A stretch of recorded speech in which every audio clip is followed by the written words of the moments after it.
Si tu souhaites emménager rapidement, ça risque d'être compliqué parce que le notaire doit faire des vérifications avant que tu puisses acheter pour te sécuriser dans ton achat. Du côté du vendeur, on va vérifier qu'il est bien propriétaire, donc qu'il ait bien la capacité de te vendre. On va vérifier son titre de propriété, vérifier qu'il n'est pas en faillite personnelle, en surendettement Banque de France, parce que dans un tel cas, il ne pourrait pas te vendre, justement. On va également vérifier qu'il n'y ait pas d'hypothèque sur le bien que tu achètes, donc que le vendeur n'a pas de dette qui serait garantie sur la maison, puisque tu dois acheter une maison, toi, sans hypothèque, libre de toute inscription, comme on dit.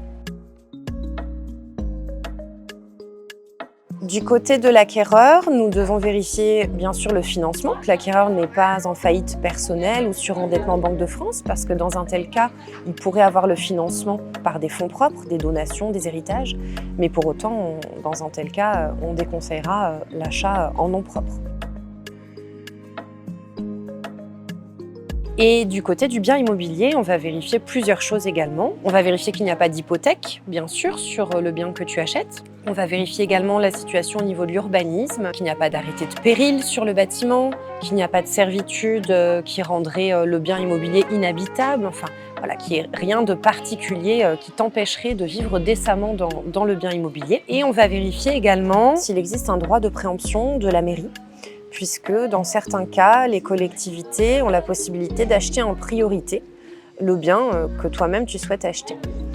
Et dans un tel cas, si il existe un droit de préemption, le notaire doit notifier cette faculté d'achat à la collectivité qui a 2 mois pour répondre. Et en fonction, bien sûr, de tous ces éléments de réponse, tu pourras emménager plus ou moins rapidement dans le bien. Ça ne te coûtera pas 1 centime de plus que les frais d'acte, ce que tu appelles communément les frais de notaire. Tout est inclus.